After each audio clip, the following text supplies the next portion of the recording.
Oi, eu sou o Leonardo e esse é o podcast História em Cena.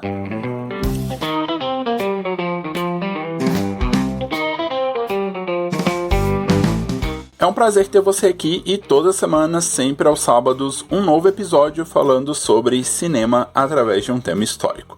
Muito obrigado a você que ouviu o episódio de estreia e espero mesmo que você tenha gostado. E eu quero saber sua opinião, então deixa um comentário aqui nesse episódio. Dando continuidade à série de 4 programas sobre o cinema de guerra, hoje nós vamos falar um pouco sobre o cinema anti-guerra.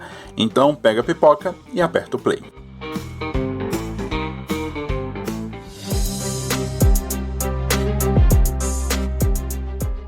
O cinema sempre desempenhou um papel fundamental na forma como interpretamos os conflitos armados ao longo da história. Enquanto algumas produções exaltam o heroísmo dos soldados e a glória da guerra, outras fazem exatamente o oposto, questionam a necessidade desses conflitos, denunciam suas atrocidades e colocam em evidência as consequências devastadoras tanto para os combatentes quanto para os civis. E esse é o propósito do cinema anti-guerra, um gênero que se preocupa em mostrar a face cruel dos combatentes e as cicatrizes que elas deixam. Nesse episódio, nós vamos explorar a evolução do cinema anti-guerra, destacando obras que expõem o lado obscuro dos conflitos e como elas desafiaram as narrativas hegemônicas ao longo dos anos. Os filmes anti-guerra se diferenciam daqueles que apenas retratam conflitos armados, pois o seu foco principal é criticar, denunciar e evidenciar o horror e a desumanização que a guerra provoca. Esses filmes frequentemente abordam os traumas psicológicos deixados nos soldados e nos civis, a destruição física e moral causada pelos conflitos, a indiferença das autoridades em relação ao sofrimento humano e a brutalidade das batalhas sem qualquer tipo de romantização. Nos anos de 1920 e 1930, alguns filmes surgiram para contestar a noção de que os conflitos eram necessários ou gloriosos. Um dos primeiros exemplos é o filme Guerra, Flagelo de Deus, lançado em 1930, uma produção alemã que mostra a vida dos soldados na Primeira Guerra Mundial sem heroísmo, apenas sofrimento e desesperança. Ao lado da primeira versão de Nada Novo no Front, esse foi um dos primeiros filmes a destacar os horrores da Guerra de Trincheiras. Já o cinema soviético, nos anos 30, também apresentou críticas à guerra, como no filme Chapev, de 1934, que, apesar de conter elementos de propaganda, destaca os sacrifícios humanos na Guerra Civil Russa e as dificuldades enfrentadas por aqueles que estavam no campo de batalha.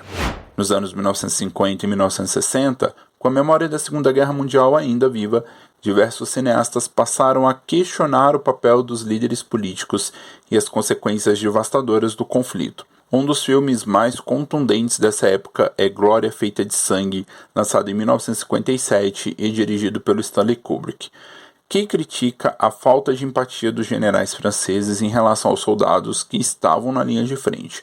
O filme foi proibido na França por anos devido ao seu tom crítico em relação às autoridades militares. Outro filme fundamental é A Condição Humana, uma trilogia lançada entre 1959 e 1961.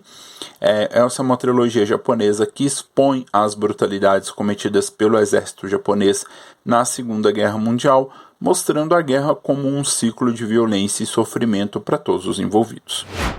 A Guerra do Vietnã gerou um dos momentos mais expressivos do cinema anti-guerra. Durante a década de 1970 e 1980, surgiram várias produções que mostravam a guerra como um erro histórico, uma tragédia humana de proporções imensas. Um dos grandes exemplos é O Franco Atirador, lançado em 1978 pelo diretor Michael Cimino, que aborda o impacto da guerra na vida dos soldados norte-americanos, tanto durante o conflito quanto após o seu retorno aos Estados Unidos. A cena da roleta russa se tornou um dos momentos mais angustiantes da história do cinema.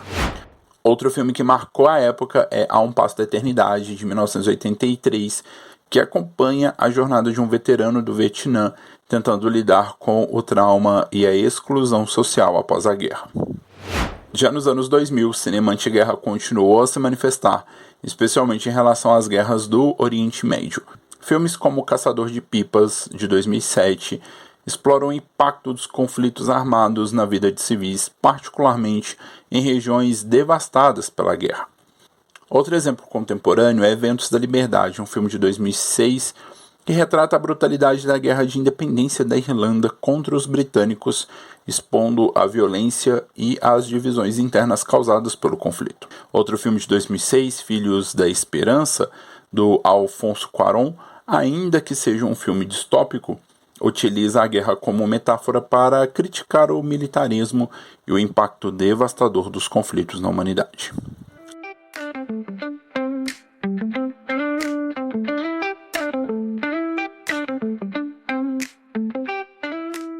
Bom, e para finalizar, a nossa indicação de hoje é Valsa com Bashir, do diretor Ari Folman, lançado em 2008. Esse documentário animado mistura realidade e memória para reconstruir os eventos do massacre de Sabra e Shatila, ocorrido no Líbano em 1982. Com uma abordagem visualmente impactante, o filme questiona a memória e a culpa dos soldados que participaram do evento.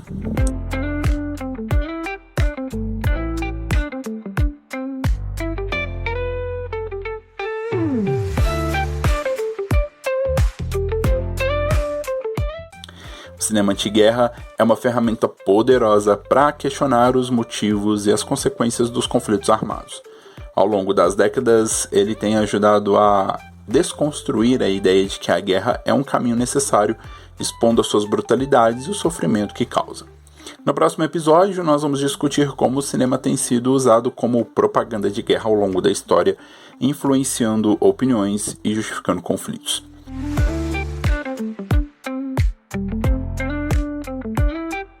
Se você ainda não se inscreveu, para receber as atualizações de novos episódios e do Boletim História em Cena, veja como fazer aqui na descrição. Agora, se quiser dar um passo a mais, considere se tornar um assinante do História em Cena a partir de R$5 ao mês. Ou, se preferir, você também pode fazer uma contribuição única. As opções de contribuição estão também aqui na descrição.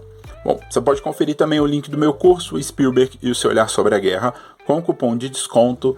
Além disso, o meu livro, A Segunda Guerra através do Cinema, está com promoção também, e você pode adquirir no formato digital Kindle ou no formato físico, direto no site da editora.